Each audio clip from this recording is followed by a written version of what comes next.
Créer un design sur Canva, c'est un art. Il ne s'agit pas d'agencer uniquement des éléments les uns après les autres, mais il s'agit tout simplement de les agencer un peu intelligemment et avec une certaine harmonie pour obtenir des résultats satisfaisants. À travers cette vidéo, je vais tout simplement vous aider à apprendre quelques basiques donc de la création de design professionnel aux qualités premium sur Canva. Donc déjà, comme vous pouvez l'observer ici sur notre design, on a plusieurs éléments ici sur le design. Donc on a un arrière-plan qui a un peu un effet de flou tout simplement avec un jeu de lumière. On a un produit, on a quelques éléments disposés de part et d'autre. Et ici c'est vraiment un truc basique, donc le basique des basiques que vous pouvez créer sur Canva. Dans les jours à venir, je vais vous introduire à des créations beaucoup plus compliquées et beaucoup plus poussées, histoire de vous donner tout simplement un aperçu de ma nouvelle formation Canva Design Masterclass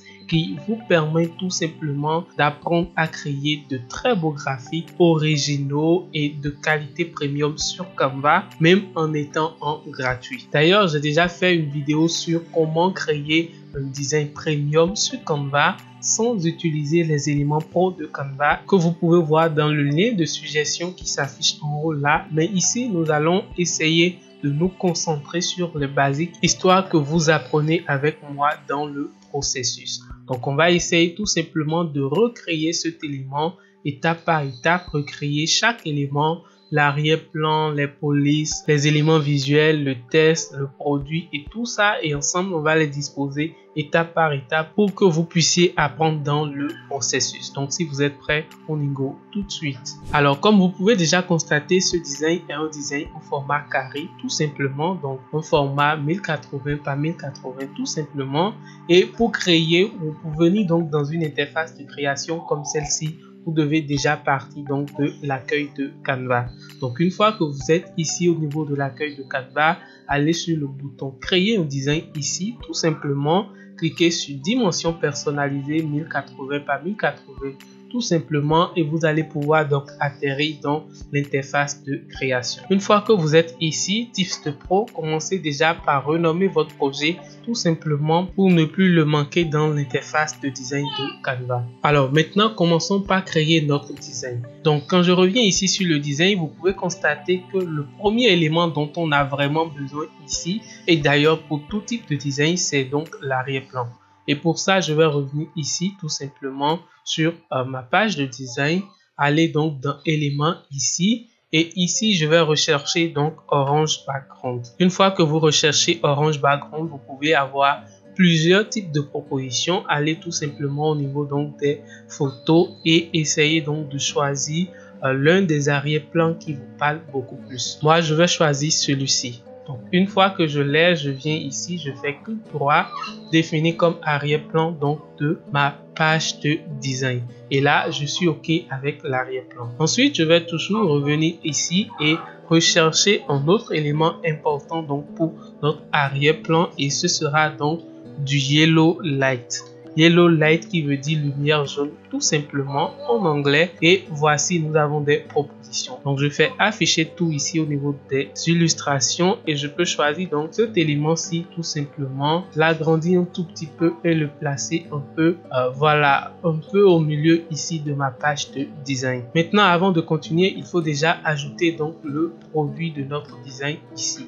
Donc, comme vous pouvez le voir, ça, c'est un produit en entier. Et comme je vous l'ai promis, nous n'allons pas utiliser donc une image donc de la bibliothèque de Canva ici. On va aller tout simplement sur Google et rechercher PNG Wink, une toute nouvelle plateforme qui vous permet tout simplement d'avoir donc des éléments en PNG totalement gratuitement et l'utiliser donc dans vos créations.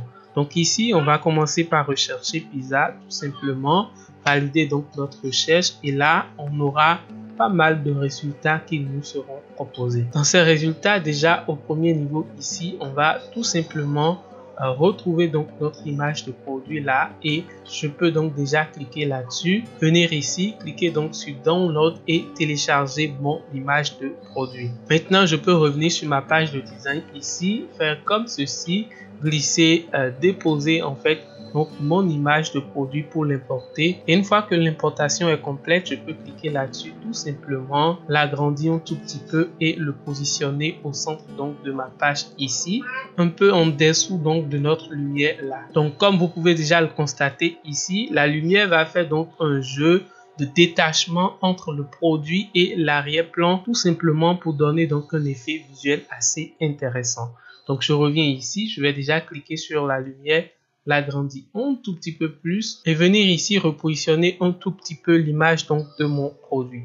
Donc comme ça, c'est bon pour moi. Maintenant, avant de continuer, toujours dans éléments ici, on va rechercher Shadow. En recherchant Shadow, on va tout simplement retrouver donc des éléments comme ceci qui ne sont rien d'autre que des ombres, donc des effets d'ombre tout simplement. Je vais venir donc positionner cet élément là un peu en dessous donc de mon produit. Je vais dans position calque. Je vais me rassurer en fait qu'il soit ici.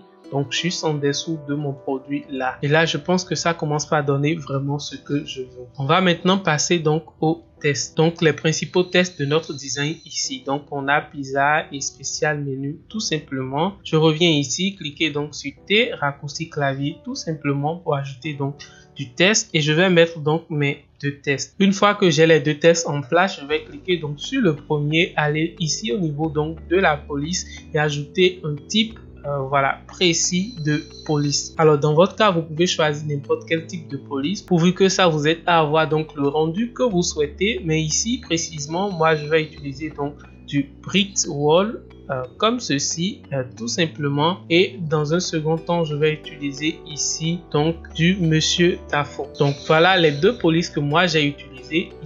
Ici pour le pizza, je vais choisir donc la couleur blanche tout simplement et venir donc repositionner, sinon redisposer mes éléments. Et déjà quand je fais comme ceci, vous pouvez constater que la lumière ici a été sélectionnée automatiquement. Donc je clique là-dessus, je le verrouille tout simplement.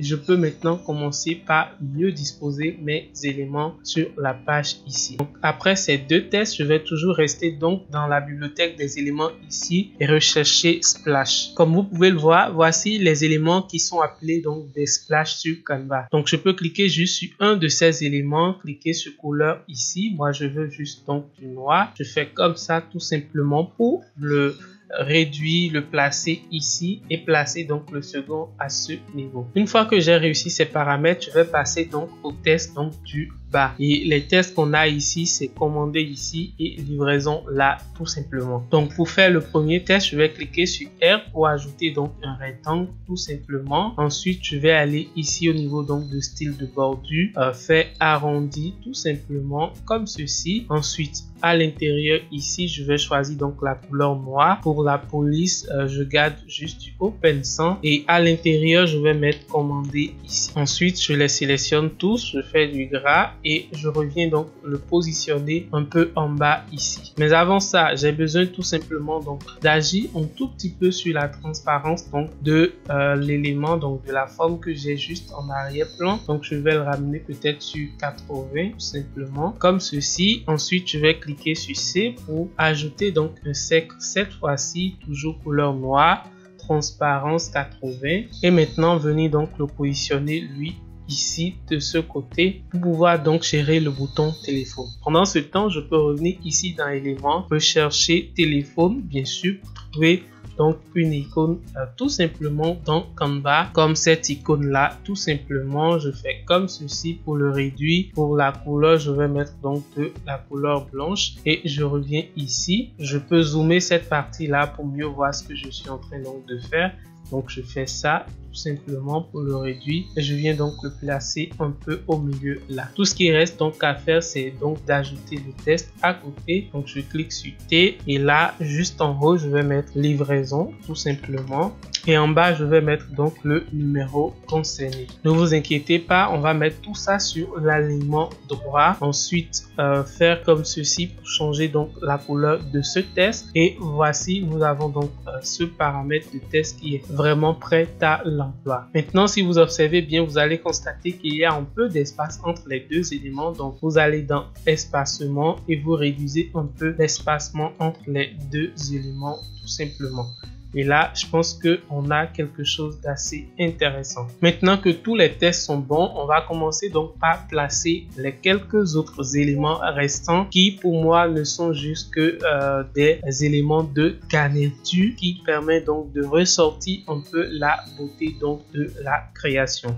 Pour cela, je vais revenir ici. Je vais commencer donc par les éléments photos. Donc, je vais rechercher Sliced Tomato tout simplement comme ceci. Je vais au niveau donc des photos et une fois au niveau des photos, je peux choisir donc le premier que j'ai à ce niveau là. J'essaye donc de le disposer un peu de part et d'autre de ma création ici. Ensuite, je vais rechercher Basil Leaf comme ceci. Vous allez voir un peu le résultat que j'aurai et je vais essayer donc de le disposer lui aussi un peu de part et d'autre de ma création. Donc rassurez-vous vraiment de ne pas encombrer votre design avec trop d'éléments. Trop d'éléments, ça nuit également donc à votre création. Donc là, je pense que je suis en train d'avoir quelque chose d'exemplaire, quelque chose d'assez intéressant visuellement. Et maintenant, pour que tous ces éléments ne se fassent pas trop remarquer sur le design, on va aller ici donc dans position. On va commencer donc par les sélectionner. Donc je sélectionne en fait ce premier leaf, ensuite celui-ci. Donc je clique tout simplement sur la touche contrôle de mon clavier et je clique ici, ici, ici pour choisir donc tous ces éléments. Maintenant, pour que ces éléments ne se fassent pas trop remarquer donc sur ma création, je vais cliquer là-dessus ici. Je fais modifier une photo et ici je vais aller donc dans les options d'ajustement. Je défile vers le bas, donc je clique sur la photo ici, je fais modifier l'image tout simplement. Je viens ici donc au niveau des options d'ajustement et ici au niveau donc de flou, je vais l'augmenter donc un tout petit peu plus. Je vais peut-être mettre donc sur 15 tout simplement et je vais venir donc copier donc le filtre, le code filtre là tout simplement ou cliquer tout simplement sur ce bouton copier le style et essayer donc ou cliquer tout simplement sur ce bouton copier le style et le coller sur les autres éléments. Je préfère donc prendre par le code, donc je vais copier le code, ensuite cliquer ici donc sur cet élément, je vais venir ici mettre donc le code tout simplement. Là le flou est là mais il n'est pas trop présent, donc je vais l'augmenter tout petit peu. Je vais cliquer sur celui-ci également, le mettre totalement à 40 ou 45 et sur ce dernier élément je vais le mettre lui également à un truc de 25 tout simplement. Donc là ça rend super bien déjà pour moi. Et la dernière touche, donc vraiment la touche de maître qu'on a ici c'est ces quelques éléments graphiques qu'on a de part et d'autre donc sur la création. Pour cela je vais revenir ici tout simplement et dans un premier temps je vais rechercher Dotted Square comme ceci. Vous faites ça généralement, vous obtenez un élément comme ceci tout simplement. Vous pouvez donc le positionner là, le dupliquer et venir donc positionner le second ici de votre design tout simplement. Et pour le reste des éléments graphiques, il suffit donc de cliquer sur C sur votre clavier, venir ici et donc cocher la couleur non couleur tout simplement, la couleur non couleur tout simplement. Enfin, je pense que vous m'aviez compris. Ensuite ici au niveau donc de style de bordure, vous allez augmenter donc l'épaisseur de la bordure. Maintenant réduisez un tout petit peu plus votre élément, un tout petit peu plus comme ceci. Vous allez toujours au niveau donc des bordures, vous réduisez un tout petit peu plus comme ça et vous allez changer donc la couleur de bordure en couleur blanche. Vous allez maintenant commencer donc par disposer l'élément de part et d'autre de votre création. Donc vous faites ça également et vous le disposez un peu partout. Attention surtout à ne pas faire donc une overdose de cet élément tout simplement. Vous pouvez dupliquer celui-ci, réduire un tout petit peu plus, venir ici au niveau donc des styles de bordure et donc agrandir comme ça la taille pour avoir quelque chose comme ceci. Donc quand vous l'avez, vous pouvez le mettre juste dedans. Vous faites ça et vous agrandissez un peu celui-ci. Toujours agir un peu au niveau donc de la bordure pour avoir vraiment ce que vous voulez tout simplement. Donc maintenant c'est bon, j'ai les éléments disposés un peu de part et d'autre. Je vais dans position, je choisis, sinon je sélectionne en fait tous ces éléments là, ensuite celui-ci et j'ai en fait tous ces éléments qui sont sélectionnés.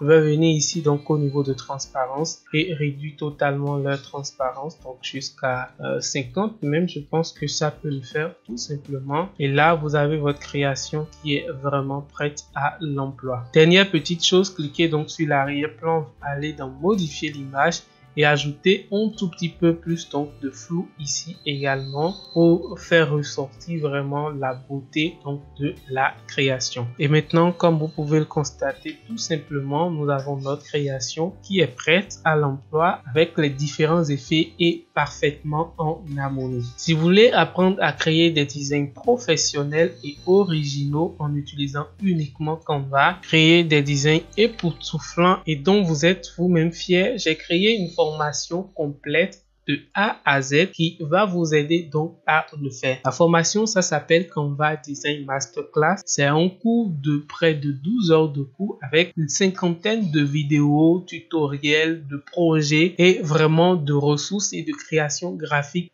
qui va vous guider étape par étape dans votre processus créatif. Et ce, même si vous n'êtes pas un designer à la base. Canva est un outil assez intéressant, c'est un outil assez fabuleux qui permet donc à tout le monde de commencer la création graphique, quelle que soit votre expérience, quel que soit vraiment votre niveau de connaissance d'Internet ou des outils de graphisme. Vous pouvez juste en une après-midi créer votre compte sur Canva et commencer par créer. Par contre, ce qui va vous bloquer, c'est bien sûr le processus, c'est le côté créatif. Donc, comment trouver les idées, comment les agencer, comment agencer telle couleur à telle couleur, quelle police utiliser et plein d'autres petits détails comme ça qui, une fois négligés, vous empêchent donc de créer des designs créatifs et originaux sur Canva. Dans ma formation ici, j'essaye donc de vous donner donc le processus que moi-même j'utilise pour créer mes designs. Et la partie la plus intéressante donc de ce cours, c'est vraiment la partie de la création donc des projets. Vous voyez tous ces designs qui défilent, ce sont donc des projets de création sur lesquels j'ai travaillé pour des clients ou d'autres pour des tutoriels ou pour des formations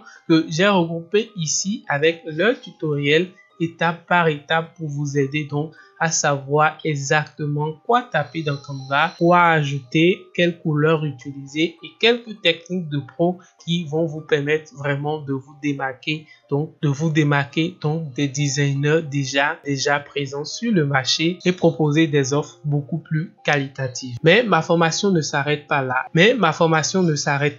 Je vous donne beaucoup plus d'autres choses, mais ma formation ne s'arrête pas là. Je vous donne beaucoup plus d'autres éléments, donc des guides, des e-books, des ressources et plein d'autres éléments qui vont vous aider tout simplement à créer,